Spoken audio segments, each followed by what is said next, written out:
నమస్కారం గురువుగారు. శ్రీమాత్రే నమః. గురువుగారు, పూజా రూమ్లో విగ్రహాలే పెట్టొద్దు అసలు అని చెప్పి కొంతమంది అంటూ ఉంటారు. కొంతమంది ఏమో లేదు పెట్టొచ్చు, కానీ ఆ ఎత్తు అనేది చూసుకోవాలి, అసలు ఎంత ఎత్తులో ఉండాలి ఏంటి అని చెప్పి కొంతమంది అంటుంటారు. అసలు నిజంగా విగ్రహాలు పెట్టొచ్చా, పెడితే ఎంత సైజులో ఉండాలి? ఇంకొకటి ఏంటంటే సైజుకు మించి ఉంటే ప్రతిరోజు నైవేద్యం పెట్టాలి అని చెప్పి అంటుంటారు. ఇదంతా వాస్తవమేనా గురువుగారు? అసలు నిజమేంటి? తప్పకుండా తెలియజేస్తానమ్మా. ముందుగా ప్రేక్షకులందరికీ శ్రీమాత్రే నమః, శ్రీ గురుభ్యో నమః. నమో దేవ్యై మహాదేవ్యై శివాయై సతతం నమః.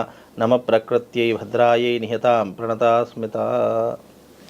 చాలా మంచి ప్రశ్న. ఎందుకంటే కొన్ని గృహప్రవేశాలకు వెళ్ళినప్పుడు కానీ, వాస్తు చూడడానికి వెళ్ళినప్పుడు కానీ, వాళ్ళ పూజా మందిరం చూస్తే టోటల్గా వాళ్ళ పూజా మందిరంలో ఎలా ఉంటుందంటే ఒక్కొక్క విగ్రహం ఇంత సైజులో ఇంత పరిమాణంలో ఉంటుంటుంది. చాలామంది విగ్రహాలతో ఆ పూజా మందిరం అంతా నింపేస్తూ ఉంటారు, పటాలతో పూజా మందిరం అంతా నింపేస్తూ ఉంటారు. అంటే వాళ్ళు తెలిసి చేస్తారో తెలియక చేస్తారో అర్థం కాదు, కానీ నిజానికి ఒక ఇంట్లో ఉన్నటువంటి పూజా మందిరం వేరే, దేవాలయంలో ఉన్నటువంటి ఆలయం వేరే. రెండిటికి చాలా వ్యత్యాసం ఉంది. ఇంట్లో ఉన్నటువంటి పూజా మందిరంలో సనాతన ధర్మంలో వాస్తు శాస్త్రం నందు ఏం చెప్పారు అంటే, నీ ఇంటి యందు ఏదైతే పూజా మందిరం ఉంటుందో అందులో ఉంచవలసినటువంటి విగ్రహాలు కేవలం 1 లేదా 2 మాత్రమే విగ్రహ రూపకంగా ఉండాలి. చిత్రపటాలు ఎన్నైనా పెట్టుకో, దానికి దోషం ఏం లేదు, పటాలకు దోషం. కానీ విగ్రహం అనేటటువంటిది 1 లేదా 2, మిగతా విగ్రహాలు ఎలాంటివి కూడా ఉండకూడదు. ఎందుకు ఉండకూడదు అంటే, ఎన్ని విగ్రహాలు ఉంటే నువ్వు అంత ఆచరణ పాటించాలి, నువ్వు అంత ఆచారం పాటించాలి, అంత మడి పాటించాలి, మైల పాటించాలి, అన్నీ పాటించాలి. అలా పాటిస్తే 1 కాదు 100 విగ్రహాలు పెట్టుకో, దోషం ఏం లేదు. చాలామంది అంటారు, ఏంటి పంతులు గారు మీ ఇంట్లో ఇన్ని విగ్రహాలు ఉన్నాయి, మరి మా ఇంట్లో ఏమో వద్దంటారు అనే క్వశ్చన్ కూడా వేస్తాడు. మాకంటే మడి, ఆచారం, వ్యవహారం అన్నీ ఉంటాయి, మాకు నిత్య క్రతువులు ఉంటాయి. మా ఇంట్లో చనిపోతే ఒక్కొక్కళ్ళ ఇంట్లో సంవత్సరాంత వరకు దీపం కూడా ముట్టరు, కనీసం ఆ పూజా మందిరంలో కూడా వెళ్ళరు. మా ఇంట్లో అలా కాదు, చనిపోయిన తెల్లారి నుండి మేము మళ్ళీ దీపం వెలిగిస్తాము.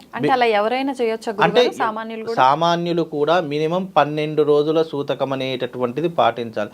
13వ రోజు దాటిందా వాళ్ళ ఇంట్లో తప్పనిసరిగా పూజా మందిరంలో దీపం వెలిగించే ఉండాలి.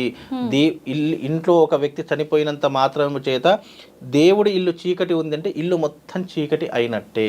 కాబట్టి ఎప్పుడూ కూడా ఒక వ్యక్తి చనిపోతే కారణం అది అడ్డుగా పెట్టుకొని ఇంట్లో దీపం పెట్టకుండా ఉండకూడదు. ఇది చాలా మంది చేస్తున్నటువంటి తప్పు. కాబట్టి ఎవరు అలాంటి విషయాలు చేయకండి. ఇక మన విషయానికి వస్తే, ఇంట్లో విగ్రహాలు పెట్టుకునేటటువంటి పరిమాణం ఎంత ఉండాలంటే అంగుష్ట పరిమాణము అని సనాతన ధర్మం జ్యోతిష శాస్త్రం తెలియజేసింది. అంగుష్ట పరిమాణం అంటే ఎంత? ఈ బొటన వేలు ఎంతనైతే సైజు ఉంటుందో ఈ బొటన వేలి పరిణామంలో ఉన్నటువంటి విగ్రహాలు నువ్వు ఏవైనా పెట్టుకో, దోషమేం లేదు. దానికి మించి పెరిగిందా దానికి నియమాలు ఉంటాయి, దానికి పూజాది క్రతువులు ఉంటాయి, దానికి ఎప్పుడు ఏదేది చేయాలో ఆ నియమాలన్నింటినీ కూడా పాటించాలి. లేదు అని అంటే కనుక నీ ఇంట్లో ఎప్పుడూ కూడా అశాంతి, ఇబ్బందులు లేదా ఎన్నో రకాలైనటువంటి అవాంతరాలు ఇవే వచ్చి కూర్చుంటాయి. చాలా మందికి తెలియనటువంటి విషయం. అంటే ఇక్కడ ఏంటి అంటే గనక విగ్రహాలు పెట్టుకోకూడదు అని కాదు, నువ్వు విగ్రహం పెట్టుకో, కానీ దానికి చేయవలసినటువంటి క్రతువులు నువ్వు చేయాలి. ఉదాహరణకు ఒక ఇంటికి ఒక అతిథి వచ్చాడు అనుకోండి, అతిథి మర్యాద ఎంత జాగ్రత్తగా చేస్తామో అలాగే మన ఇంట్లో ఉన్నటువంటి విగ్రహాలకు కూడా, మనం విగ్రహము అనుకుంటే అది విగ్రహం కిందకే వస్తుంది, కానీ అది భగవంతుడి స్వరూపంగా నువ్వు మనసులో అనుకున్నప్పుడు నువ్వు దాన్ని అదే మాదిరిగా చూసుకోవాలి. నువ్వు దానికి నిత్య ధూపదీప నైవేద్యాలు ఉండాలి. ఎప్పుడూ కూడా ఉపవాసం ఉంచకూడదు. నువ్వు ఒక విగ్రహం పెట్టావంటే దానికి ఎప్పుడు కూడా ఉపవాసం అనేటట్టు, కనీసం చక్కెర అయినా సరే, కనీసం బెల్లమైనా సరే, కనీసం ఇంత అటుకులైనా సరే ఆ భగవంతునికి నివేదన చేయాలి. నువ్వు ఎప్పుడైతే భగవంతునికి దీపారాధన చేయకుండా, కనీసం విగ్రహ ఆరాధన చేయకుండా నువ్వు అలాగే ఉంచావు, నేనేదో ఎగ్జిబిషన్లో పెట్టుకున్నటువంటి ఒక వస్తువులాగా నేను పెట్టుకున్నాను అని అనుకున్నావు అనుకో, అది నీ ఇంటికి దోషంగా చుట్టుకొని ఎప్పుడూ కూడా ఇంట్లో అశాంతి అనేటటువంటిది ఉంటూ ఉంటుంది. అందుకే ఇంట్లో విగ్రహాలు 1 లేదా 2, ఆ 1 లేదా 2 విగ్రహాలు ఏంటి, మన కులదేవుడైనటువంటి ఇంటి దేవుడి ఒక విగ్రహం పెట్టుకోవచ్చు. అలాగే ప్రతి ఒక్క మనిషికి ఇష్టదైవం అనేటటువంటిది ఒకటి ఉంటుంది, ఇష్టదైవం ఉన్నటువంటి ఒక విగ్రహం పెట్టుకోవచ్చు. మిగతావన్నీ కూడా నువ్వు చిత్రపటాలు పెట్టుకో. ఇప్పుడు శివపార్వతులు ఉన్నారు, నేను లింగమే పెట్టుకుంటాను అని అన్నావు, లింగం ఉన్నదనుకో నువ్వు నిత్యాభిషేకం చేయాలి. నీకు నిత్యాభిషేకం చేసేటటువంటి టైమా లేదు. నువ్వు ఎప్పుడు బయటకు వెళ్తావో ఎప్పుడు ఏ రూపకంగా వస్తావో తెలియదు. కాబట్టి నువ్వు శివుడు అంటే ఇష్టం దానికి సంబంధించినటువంటి ఫోటో తీసుకొచ్చి పెట్టుకోండి, దోషం ఏం లేదు. దానికి పూజ చేసినా నడుస్తుంది, చేయకపోయినా నడుస్తుందమ్మా. గురుగారు, ఒక దేవుడికి సంబంధించిన ఫోటో ఒక్కటే ఉండాలా, 2-3 ఉన్నా పర్వాలేదా? ఒక భగవంతుడికి సంబంధించినటువంటిది ఒకే చిత్రపటం ఉండాలి. మన కంటికి నచ్చింది కదా అని చెప్పేసి ఒకే పూజా మందిరంలో 10 ఫోటోలు పెట్టామనుకోండి, మనం భావన ఇప్పుడు యద్భావం తద్భవతి. మన మనస్సులో ఒక భగవంతుని చూసామంటే దాన్ని ఎన్ని రూపకాలుగైనా నువ్వు మనసులో తలుచుకో, దోషం లేదు. అంతేకాని ఈ పటం బాగుంది దానికంటే ఇది బాగుంది అని చెప్పి అంటే అది బాగుంది అని చెప్పి ఇది బాగాలేదని చెప్పే అర్థం అలా కాదు. నీ మనసులో భావన ఎంత మంచిగా చేసుకుంటే మీరు ఎప్పుడైనా ఒక మిరాకిల్ గమనించండి. మా ఇంట్లో ఒక అమ్మవారి ఫోటో ఉందండి, దానికి మించినటువంటి అమ్మవారి ఫోటోలు ఇంకా చాలా ఉండవచ్చు. కానీ నేను నిత్యం పూజించేటటువంటి అమ్మవారి యొక్క చిత్రపటం ఎట్లా అయితే ఉందో దానినే నేను ఒక 100 సార్లు ఊహించుకుంటా. ఈ అమ్మవారు ఇలా ఉంటే బాగుంటుంది అంటే మనసులో ఊహా చిత్రం అనేటటువంటిది ఒకటి గీసుకొని మనం నిరంతరం పూజ చేసామనుకోండి, ఇక దానికి మించినటువంటి సాటి ఇంకేం లేదు. అంతేగాని నేను ఆ ఫోటో బాగుంది ఈ ఫోటో బాగాలేదు అనేట భగవంతుడి యొక్క చిత్రపటము మనం ఊహించుకోవడానికే ఒక ఆకారం ఇచ్చారు తప్ప ఫలానా భగవంతుడు ఇలాగే ఉంటాడని చెప్పి ఏ శాస్త్రం చెప్పదు. మనం మనసులో భావన అనేటటువంటిది ఎలా చేసుకుంటే భగవంతుడు ఆ రూపకంగా మారిపోతాడు. ఉదాహరణకు ఒక మంచి నీటి కంచు తీసుకున్నాం అనుకోండి, అందులో నీరు పోసామనుకోండి, అది మనం ఎలా ఊపితే ఆ రకమైనటువంటి ఆకారం వచ్చేస్తూ ఉంటుంది. అలాగే చిత్రపటాలు కూడా భగవంతుని పటాలు కూడా ఎప్పుడు ఒకటే ఉండాలి నిజానికి. లేదు ఆ పటం ఏదైనా భిన్నమైపోయింది లేదా విరిగిపోయింది లేదా చినిగిపోయింది లేదా పగిలిపోయింది అనుకున్నటువంటి సమయంలో అది తీసేసి వేరే పటాన్ని పెట్టాలే తప్ప ఇది బాగుంది అని అనుకొని ఇంకో పటాన్ని తీసుకొచ్చి మళ్ళీ దాని పక్కనే పెడితే రెండూ ఈక్వలే, రెండూ శివపార్వతులే. మళ్ళీ దానికి దీనికి నువ్వు భేదం చూసావు అంటే నువ్వు ఇక్కడ నీ మనసు ఏమవుతుంది, తారతమ్యం అనేటటువంటి చేంజ్ అయిపోతుంటుంది.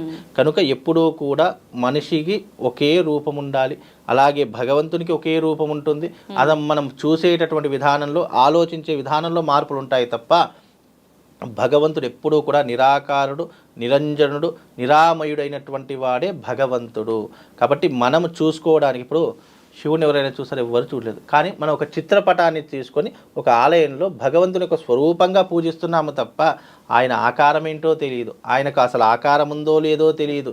కాకపోతే ఏంటంటే మన భక్తి భావన తెలియజేసుకోవడానికి ఒక పటాన్ని పెట్టుకుంటాం అంతే తప్ప ఆ పటాలు ఎన్నైనా పెట్టుకోండి, దోషం లేదు. కానీ విగ్రహాలు మాత్రము ఒకటి కానీ 2 కానీ విగ్రహాలు పెట్టుకోరు, అన్ని విగ్రహాలు అవసరం లేదు. గురుగారు, ఇప్పుడు పూజా రూమ్ లో మాత్రం ఒక్కటే అన్నారు. చాలా మంది షోకేజ్ లో విగ్రహాలు, భగవంతుడి విగ్రహాలన్నీ సైజుకు మించి చాలా పెడుతూ ఉంటారు. మరి ఇంట్లో అలా పెట్టుకోవచ్చు అంటారా? అయితే ఇక్కడ పంచలోహాల విగ్రహాలు, వెండి విగ్రహాలు, బంగారు విగ్రహాలు ఒక రకంగా ఉంటే మన ఇంట్లో పెట్టుకునేటటువంటి ఈ అందంగా కనిపించడానికి షోకేస్ లాగా కనిపించే విగ్రహాలకు దీనికి వ్యత్యాసం ఉందమ్మా.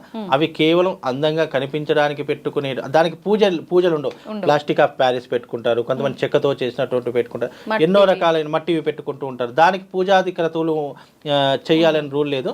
అవి అందంగా కనిపించడానికి ఇంట్లో ఉన్నటువంటి విధానానికి ఎంత పెద్ద ఇల్లు కట్టుకుంటే అన్ని విగ్రహాలు పెట్టుకుంటూ ఉంటాము. కనుక దానికి ఏమీ దోషం లేదు. చాలా మంది అనుకునేది ఏంటి అంటే కనుక ఇంత పెద్ద విగ్రహాలు పెడితే పూజించాలి, నిత్యము ధూపదీప నైవేద్యం. ఎప్పుడైతే మనం పూజా మందిరంలో పెట్టినటువంటి విగ్రహాలు దానికి మాత్రమే పూజనీయము తప్ప మనం షోకేస్ కోసం పెట్టుకున్నటువంటివి, అందం కోసం పెట్టుకున్నటువంటివి దానికి పూజాది క్రతువులు అవసరం లేదు. అది పెట్టుకున్న దోషమేమీ లేదమ్మా. గురుగారు, ఇప్పుడు పూజా రూమ్ లో పెట్టే విగ్రహం కూడా మీరు చెప్పినట్టు ఒక్కటైనా ఏది పెట్టాలి? మట్టిది పెడితే మంచిదా? చాలా మంది ఈ మధ్య కాలంలో వెండివి కూడా పెట్టుకుంటున్నారు కదా, అసలు ఏది పెడితే కరెక్ట్ అంటారు?